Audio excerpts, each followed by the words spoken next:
Hello నమస్తే నేను Ashok welcome to ప్రజా చైతన్యం. ప్రస్తుతం ఏ రాజకీయ నాయకుడు నోటు విన్నా ప్రస్తుతం కనిపిస్తున్నటువంటి మాట ఏంటంటే జమిలి ఎన్నికలు. జమిలి ఎన్నికలకు సంబంధించి దేశవ్యాప్తంగా ఒక చర్చ అయితే జరుగుతుంది. ఎప్పుడైతే పార్లమెంట్లో ఈ బిల్లును ప్రవేశపెట్టాలని చెప్పేసి కేంద్ర ప్రభుత్వం తెలిపిందో దానికి సంబంధించి అప్పటి నుంచి ప్రతి రాష్ట్రంలో ఉన్నటువంటి రాజకీయ నాయకుడు నోటిలో నానుతున్నటువంటి మాట జమిలి ఎన్నికలు. జమిలి ఎన్నికలకు సంబంధించి ఒక ప్రక్రియను అయితే పూర్తి చేశారు. దేశవ్యాప్తంగా మాజీ రాష్ట్రపతి రామ్‌నాథ్ కోవింద్‌కి సంబంధించినటువంటి ఒక కమిటీని నిర్వహించారు. ఈ కమిటీ కూడా దేశవ్యాప్తంగా అన్ని రాష్ట్రాల్లో పర్యటించి అక్కడ జమిలి ఎన్నికలకు సంబంధించిన సాధ్యాసాధ్యాలేంటి, ఒకవేళ ఎలా జరపాలి, ఏ ప్రక్రియలో జరపాలి, దేశం మొత్తం ఒకేసారి ఎన్నికలు జరపాలా, లేదంటే 2 విడతల్లో ఎన్నికలు జరపాలా, అసెంబ్లీకి ఎలా జరపాలి, పార్లమెంట్‌కి ఎలా జరపాలి, ఇలా అన్నిటి మీద ఒక ఉద్యమనం చేసి దానికి సంబంధించిన క్లారిటీగా ఒక రిపోర్ట్ తీసుకొని ప్రస్తుతం దాన్ని రాష్ట్రపతికి అందించారు. దాంతోపాటు కేంద్ర ప్రభుత్వానికి అందించారు. ఎన్నికల సంఘానికి కూడా అందించారు. వీటికి సంబంధించి ఇప్పటికే కేంద్ర కేబినెట్ ఆమోదం తెలిపింది. జమిలి ఎన్నికల బిల్లుకు సంబంధించి కేంద్ర కేబినెట్ ఆమోదం తెలిపిన తర్వాత దాన్ని పార్లమెంట్లో ప్రవేశపెట్టాలని చెప్పేసి కూడా ఆలోచిస్తుంది. అయితే వాస్తవానికి పార్లమెంట్లో ప్రవేశపెడితే మాత్రము పార్లమెంట్కి సంబంధించి 2/3 మెజార్టీ సపోర్ట్ అయితే రావాలి జమిలి ఎన్నికలకు సంబంధించి. దాంతోపాటు సగానికి పైగా రాష్ట్రాలు, అంటే దేశంలో ఉన్నటువంటి రాష్ట్రాలకు సంబంధించి సగానికి పైగా రాష్ట్రాలు ఈ జమిలి ఎన్నికలకు మద్దతు తెలుపుతున్నట్టు కూడా చెప్తూ ఉండాలి. వాళ్ళందరూ కూడా సగానికి పైగా రాష్ట్రాలకు సంబంధించినటువంటి అధినేతలు కావచ్చు, లేదంటే ఆ పార్టీలకు సంబంధించినటువంటి రాజకీయ నేతలు కావచ్చు, అధ్యక్షులు కావచ్చు, వాళ్ళందరూ కూడా జమిలి ఎన్నికలకి అప్రూవల్ ఇచ్చిన తర్వాతే ఈ యొక్క బిల్లుకు ఆమోదం చెందే అవకాశం ఉంటుంది. ఇక మరోవైపు జమిలి ఎన్నికలు జరిగితే దేశంలో ఏం జరుగుతుంది, జమిలి ఎన్నికలు అసలు ప్రస్తావన ఎందుకు తీసుకొస్తూ ఉన్నారనేది ఒకసారి చూసుకుంటే, జమిలి ఎన్నికలు అనేటువంటి ప్రస్తావన ఎప్పటి నుంచో జరుగుతూ ఉంది. 2014 నుంచి కూడా, అంటే ప్రధాని మోదీ మొదటిసారిగా అధికారం చేపట్టినటువంటి నేపథ్యంలో అప్పటి నుంచి కూడా దేశవ్యాప్తంగా 1 నేషన్ 1 ఎలక్షన్ అనేటువంటి అంశాన్ని తీసుకొస్తూ ఉన్నారు. దేశవ్యాప్తంగా ఈ ఎన్నికలు తీసుకొచ్చే ఒకేసారి దేశవ్యాప్తంగా ఎన్నికలు జరుగుతాయి, ఖర్చు జరుగుతుంది, దాంతోపాటు అభివృద్ధి మీద ప్రధానంగా ఫోకస్ చేయొచ్చని చెప్పేసి బీజేపీ చెప్తున్నటువంటి మాట. అయితే ఇదే అంశానికి సంబంధించి బీజేపీ నుంచి మరొక వాదన కూడా వినిపిస్తూ ఉంది. దీనికి సంబంధించి అంటే 1 నేషన్ 1 ఎలక్షన్ అనేది తీసుకొస్తే అన్ని రాష్ట్రాలకు సంబంధించి, ఫర్ సపోజ్ ఇప్పుడు ఏపీకి సంబంధించి ఎన్నికలు జరిగితే ఏపీకి సంబంధించి రాజకీయ నేతలందరూ కూడా ఇక్కడ ప్రచారంలో దృష్టి పెడుతూ ఉన్నారు. ఇతర రాష్ట్రాలకు సంబంధించి వాళ్ళ వర్క్స్ అన్నీ ఆగిపోతున్నాయి. లేదంటే మరో రాష్ట్రంలో ఎన్నికలు జరిగితే అక్కడికి వెళ్ళాల్సి వస్తుంది, మళ్ళీ అక్కడ ప్రచారం చేస్తున్నారు. డెవలప్మెంట్కి సంబంధించిన వర్క్స్ జరిగిపోతున్నాయి. దాంతోపాటు ఎన్నికల ఖర్చుకు సంబంధించినటువంటి నియమావళి ఏదైతే ఉంది, ఎలక్షన్ కమిషన్ చేస్తున్నటువంటి ఖర్చు ఏదైతే అది వేల కోట్ల రూపాయలు సేవ్ అవుతుందని చెప్పేసి కూడా బీజేపీ చెప్తున్నటువంటి మాట. ఇది ఒక పాయింట్. అయితే దీనికి సంబంధించి ప్రతిపక్షాలు ఆరోపిస్తున్నటువంటి ఆరోపణలు ఏంటంటే, జమిలి ఎన్నికలు కేవలం వాళ్ళ స్వార్థ రాజకీయాల కోసం తీసుకొస్తున్నాయని చెప్పేసి వీటందరూ కూడా మాట్లాడుతున్నారు. జమిలి ఎన్నికలకు సంబంధించి కొంతమంది స్వాగతిస్తూ ఉన్నప్పటికీ కూడా దీంట్లో పోస్టల్ బ్యాలెట్ విధానం తీసుకురావాలా, లేదంటే ఈవీఎంలకు సంబంధించిన విధానాన్ని కంటిన్యూ చేయాలనేటువంటి మళ్ళీ అక్కడ ఒక ప్రశ్న కూడా తలెత్తుంది. వాస్తవానికి ప్రస్తుతం ఎన్నికలు మొత్తం కూడా ఈవీఎంలకు సంబంధించి జరుగుతూ ఉన్నాయి. వీటన్నిటి మీద కూడా ఒక పోరాటం అయితే జరుగుతుంది. వీటన్నిటిని కూడా బహిష్కరించాలి, మళ్ళీ గతంలో మాదిరిలాగా పోస్టల్ బ్యాలెట్ని తీసుకురావాలని చెప్పేసి ఒక వాదన కూడా ఉంది. కానీ ఎక్కడా కూడా దానికి సంబంధించి ముందడుగు అయితే పడట్లేదు. ఒకవేళ జమిలి ఎన్నికలు జరిగితే మళ్ళీ ఈవీఎం ప్రాతిపదికనే జరిగే అవకాశం ఉన్నట్టయితే మనకు అర్థమవుతుంది. అయితే ఇప్పుడు మనం జమిలి ఎన్నికలకు సంబంధించి సాధ్యాసాధ్యాలు చూసాము. రాష్ట్రాలకు సంబంధించిన అప్రూవల్స్ వచ్చిన తర్వాత, అంటే 2/3 మెజార్టీ వచ్చిన తర్వాతే అటు పార్లమెంట్లో కావచ్చు, రాజ్యసభలో కావచ్చు, రాష్ట్రాలకు సంబంధించినటువంటి లేటెస్ట్ సంబంధించినటువంటి పోర్ట్ఫోలియోస్ వచ్చి వీళ్ళందరూ చెప్పిన తర్వాత 2/3 మెజార్టీ వచ్చిన తర్వాతే జమిలి ఎన్నికలు జరిగేందుకు ఒక ఆస్కారం అయితే ఉంటుంది. అయితే ఇప్పుడు ఈ జమిలి ఎన్నికలు జరిగితే రాష్ట్రాలకు సంబంధించి, దేశాలకు సంబంధించి రాజకీయం ఎలా మారబోతుంది, రాష్ట్రాల్లో రాజకీయం ఏమైనా మారే అవకాశం ఉంటుందా, తెలుగు రాష్ట్రాలకు సంబంధించి రాజకీయం ఎలా ఉంటుంది, దేశవ్యాప్తంగా రాజకీయం ఎలా ఉంటుంది అనేది కూడా ఒకసారి చెక్ చేస్తే, ప్రస్తుతం ఆంధ్రప్రదేశ్లో ఎన్నికలు జరిగి 6 నెలలు పూర్తయింది. అసెంబ్లీకి సంబంధించి కావచ్చు, పార్లమెంట్కి సంబంధించి కావచ్చు, 6 నెలలు పూర్తి చేసుకున్న నేపథ్యంలో ఇక్కడ ఎన్డీఏ సర్కార్, అంటే కూటమికి సంబంధించి అధికారంలో ఉంది. దాంతోపాటు ఇటు ఏపీకి సంబంధించి ముగ్గురు భాగస్వామ్యంగా ఉన్నటువంటి జనసేన, బీజేపీ, టీడీపీ వీళ్ళ ముగ్గురు భాగస్వామ్యంతోనే కేంద్రంలో కూడా ఒక బలంగా బీజేపీ ప్రభుత్వం ఏర్పడింది. అది ఖచ్చితంగా బీజేపీ ప్రస్తావన ఉన్నప్పటికీ కూడా అటుకు సంబంధించి నితీష్ కుమార్కి సంబంధించి కావచ్చు, ఇటు చంద్రబాబు నాయుడుకి సంబంధించి కావచ్చు, పవన్ కళ్యాణ్కి సంబంధించి కావచ్చు, వీళ్ళు ముగ్గురు కూడా ప్రధానంగా ఏర్పడి ఎన్డీఏ కూటమికి సపోర్ట్ చేయడంతో మొన్న జరిగినటువంటి ఎన్నికల్లో వాళ్ళు ఇక్కడ అధికారాన్ని సాధించారు, కేంద్రంలో కూడా అధికారాన్ని సాధించారు. అయితే ఇప్పుడు జమిలి ఎన్నికలు జరిగితే 2027లో జరుగుతాయా, లేదంటే 2027 చివరికి జరుగుతాయా, 2028లో జరుగుతాయా అనేది మాత్రం తెలియాల్సి ఉంది. వాస్తవానికి జమిలికి సంబంధించి 2029లోనే జరుగుతాయని చెప్పేసి చంద్రబాబు నాయుడు గారు చెప్పినప్పటికీ కూడా వైసీపీకి సంబంధించిన నేతలు మాత్రం కొంత ధీమాగా ఉన్నారు, జమిలి ఎన్నికలు 2027లో జరగబోతున్నాయని.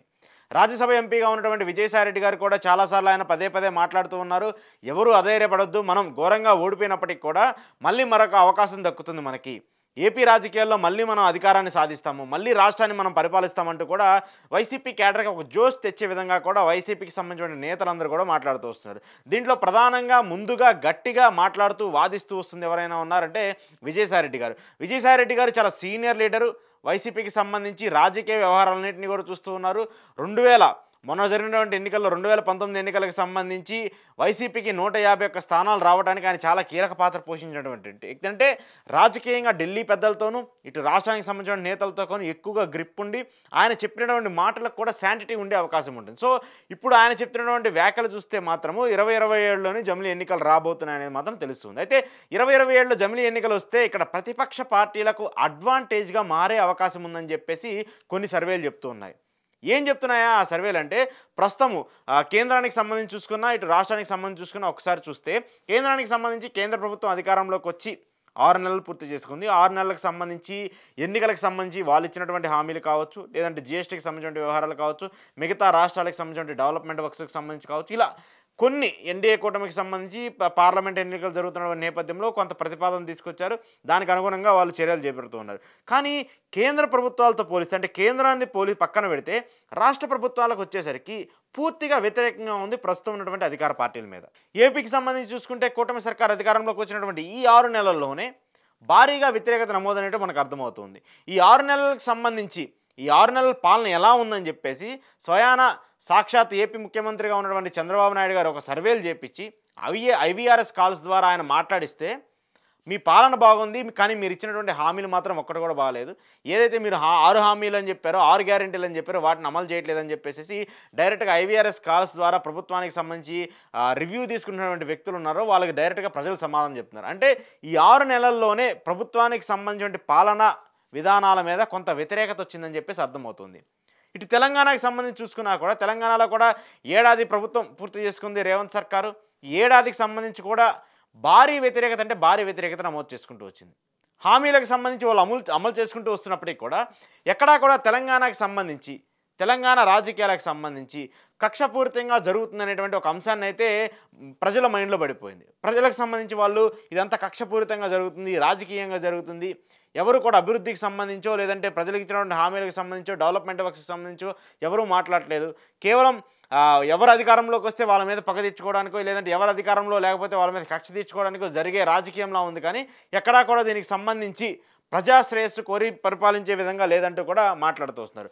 దీంతో పాటు ఏపీకి సంబంధించి చూసుకున్నా కూడా ఏపీలో కూడా అవే సిచ్యువేషన్స్ ఉన్నాయి. సో ఇప్పుడు జమిలీ ఎన్నికలు జరిగితే మాత్రము ప్రతిపక్ష పార్టీలకు అడ్వాంటేజ్గా మారే అవకాశం ఉందని చెప్పేసి సర్వేలు చెప్తూ వస్తున్నాయి. అయితే వాస్తవానికి కొన్ని సర్వేలు దీనికి సంబంధించి మాట్లాడుతూ వచ్చారు. దీనికి సంబంధించి ఏవైతే జమిలీ ఎన్నికలు జరిగితే దేశవ్యాప్తంగా పరిణామాలు ఎలా ఉంటాయి, అలాగే రాష్ట్ర వ్యాప్తంగా పరిణామాలు ఎలా ఉంటాయనేది ఒకసారి సెర్చ్ చేసుకున్నప్పుడు వాళ్ళు ఇచ్చినటువంటి రిపోర్ట్ ఏంటంటే దేశ రాజకీయాలకు సంబంధించి పెద్ద మార్పులు జరగకపోవచ్చు, కానీ రాష్ట్రాలకు సంబంధించి లోకల్ పార్టీస్గా ఉన్నటువంటి ఏవైతే ఉంటాయో వాళ్ళన్నీ కూడా మరింత బలం పుంజుకునే అవకాశం ఉంటుందని చెప్పేసి ఈ సర్వేలో తేలింది. రాష్ట్ర పార్టీలు అంటే ఇప్పుడు ఉదాహరణకు ఏపీకి సంబంధించి వైసీపీ కావచ్చు, జనసేన కావచ్చు, తమిళనాడుకి సంబంధించి స్టాలిన్కి సంబంధించిన డిఎంకే కావచ్చు, అన్నా డిఎంకే కావచ్చు, వెస్ట్ బెంగాల్కి సంబంధించి తృణమూల్ కాంగ్రెస్ కావచ్చు, అలాగే బీజేపీకి సంబంధించి బీజేపీతో ప్రత్యర్థిగా ఉన్నటువంటి కూటమికి సంబంధించినటువంటి రాష్ట్ర పార్టీలు కావచ్చు, జార్ఖండ్కి సంబంధించి జేఎంఎం పార్టీ కావచ్చు, అలాగే అఖిలేష్ యాదవ్ పార్టీ కావచ్చు, ఇలా చాలామంది రాష్ట్ర ప్రాంతీయ పార్టీలుగా ఉన్నటువంటి వ్యక్తులకు సంబంధించినటువంటి పార్టీలు మరింత బలం పుంజుకొని దేశ పార్టీలకు ధీటుగా నిలబడే అవకాశం ఉంటుందని చెప్పేసి ప్రస్తుతం ఈ సర్వే చెప్తున్నటువంటి మాట. అయితే ఇక్కడ రాష్ట్ర పార్టీలు అంటే చాలా పార్టీలు ఉన్నప్పటికీ కూడా కొంతమంది ఇండియా కూటమిలో ఉన్నారు, మరి కొంతమంది ఎన్డీఏ కూటమిలో ఉన్నారు. ఈ రెండింటి మధ్య కూడా ఒక విభేదం అయితే కొనసాగుతుంది.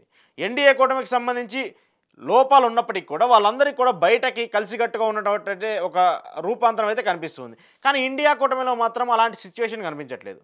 ఇండియా కూటమికి సంబంధించి అంతా లోకల్ పాలిటిక్స్, ఇంటర్నల్ క్లాషెస్ మధ్య ఇండియా కూటమి మరింత పలచనబడే అవకాశం కనిపిస్తుంది. కానీ ఇండియా కూటమిలో ఉన్నటువంటి ప్రాంతీయ పార్టీలు ఏవైతే ఉన్నాయో ఆ ప్రాంతీయ పార్టీలు మాత్రం మరింత బలం పుంజుకొని కాంగ్రెస్ను కూడా పక్కన పెట్టేసి ఈ ప్రాంతీయ పార్టీలన్నీ కలిస్తే మళ్ళీ అధికారాన్ని చేపట్టే విధంగా కేంద్ర ప్రభుత్వానికి సంబంధించి కేంద్రంలో అధికారాన్ని చేపట్టే విధంగా స్థాయికి కూడా వెళ్ళే అవకాశాలు ఉంటాయని చెప్పేసి చెప్తున్నారు. సో ఈ ప్రక్రియ మొత్తం చూసుకుంటే ఈ ప్రక్రియకు సంబంధించిన అంశాలన్నీ చూసుకుంటే లోకల్ పార్టీస్ ఈసారి ప్రధానంగా జమిలి ఎన్నికలు జరిగినా, జమిలి ఎన్నికలు జరగకపోయినా వాళ్ళ ప్రస్తావన, వాళ్ళ ప్రాధాన్యత ఎక్కువగా ఉండేటట్టు కనిపిస్తూ ఉంది. ఏపీకి సంబంధించి చూసుకుంటే ఏదైతే జగన్మోహన్ రెడ్డి సర్కార్ గతంలో అంటే మొన్న జరిగినటువంటి ఎన్నికల్లో ఘోరంగా ఓడిపోయినప్పటికీ 11 స్థానాలు వచ్చినప్పటికీ కూడా వాళ్ళకి 40% ఓట్ బ్యాంక్ ఉంది. ఆ 40% ఓట్ బ్యాంకు ఇప్పుడున్నటువంటి పరిస్థితుల్లో కావచ్చు, గతంలో ఏ ఏ రాజకీయ పరిణామాలు జరిగినాయి, ఎలా జరిగినాయి అనేది పక్కన పెడితే ఇప్పుడున్నటువంటి పరిస్థితుల్లో చూసుకుంటే జగన్మోహన్ రెడ్డి పాలన కొంత బెటర్‌గా ఉంది అనేటువంటి అంశాన్నైతే చాలామంది మాట్లాడుతూ వస్తున్నారు. ప్రధానంగా సంక్షేమ పథకాలకు సంబంధించి జగన్మోహన్ రెడ్డి ఖచ్చితంగా ఆయన చెప్పారు కాబట్టి చేస్తారు అనేటువంటి ఒక నమ్మకంలో ప్రజలు ఉన్నారనేది ఇప్పుడు చెప్తున్నటువంటి మాట. ఇటీవలే ప్రభుత్వానికి సంబంధించిన ఐవీఆర్ఎస్ కాల్స్‌కి సంబంధించినటువంటి వాళ్ళు డేటా తీసుకున్న తరుణంలో కూడా గతంలో జగన్మోహన్ రెడ్డి ఈ పాటికి మాకు ఈ డబ్బులు ఇచ్చేశాడు, అమ్మఒడి డబ్బులు ఇచ్చేశాడు, లేదంటే స్కూల్‌కి సంబంధించిన ఫీజులు కట్టాడు, అవి కట్టాడు, ఇవి కట్టాడు అని చెప్పేసి వాళ్ళు డైరెక్ట్‌గా ప్రభుత్వాన్ని రిటర్న్ క్వెషన్ చేసే పరిస్థితులు ఏర్పడినాయి. సో ఇవన్నీ చూస్తుంటే కూడా ప్రతిపక్ష పార్టీలకి అడ్వాంటేజ్‌గా మారే అవకాశం ఉంది. ఎందుకంటే వాస్తవానికి అధికారంలో ఉన్నటువంటి పార్టీ మీద వ్యతిరేకత ఉంటుంది. అది ఏ రంగమైనా సరే, ఏ రాష్ట్రమైనా సరే, కేంద్రమైనా సరే. అది అడ్వాంటేజ్ ప్రతిపక్ష పార్టీలు తీసుకునే దాన్ని బట్టి, వాడుకునే దాన్ని బట్టి ఎక్కువగా కనిపిస్తూ వస్తుంది. అయితే వైసీపీ దాన్ని మరింత దృష్టి పెట్టి ప్రభుత్వం మీద ఉన్నటువంటి వ్యతిరేకతను యాడ్ చేసుకొని వాటి మీద మరింత పోరాడితే మాత్రము మళ్ళీ తిరిగి అధికారంలోకి రావడానికి ఆస్కారాలు ఉన్నాయంటూ కూడా సర్వే సంస్థలు చెప్తున్నటువంటి మాట. అవేంటి, ఇప్పుడు ఈ జమిలి ఎన్నికలకు సంబంధించిన ప్రక్రియ వచ్చింది కాబట్టి, ఈ ప్రస్తావన వచ్చింది కాబట్టి ఇలా జరిగితే మాత్రం ఖచ్చితంగా జమిలి ఎన్నికల్లో వస్తే ప్రతిపక్ష పార్టీలకు అడ్వాంటేజ్ అయ్యే అవకాశం అయితే ఉంది. అయితే ఈ బిల్లుకి కేంద్ర ప్రభుత్వము పార్లమెంట్లో సంబంధించి అంటే కేబినెట్ ఆమోదం తెలిపినప్పటికీ కూడా పార్లమెంట్లో ఆమోదం కావాలి, రాజ్యసభకు సంబంధించి అక్కడ కూడా ఆమోదం కావాలి. ఈ రెండింటికి ఆమోదం వచ్చిన తర్వాత ఎప్పుడు పెడతారు, ఎలా పెడతారు, ఏ సమయంలో పెడతారు అనేది మాత్రం క్లారిటీ రావాల్సింది. ఆ క్లారిటీ వచ్చిన తర్వాత మాత్రం జమిలి ఎన్నికలకు సంబంధించి ఒక ఫుల్ ఫ్లెడ్జ్డ్ ఒక నోట్ అయితే మనకు అందే అవకాశం ఉంటుంది.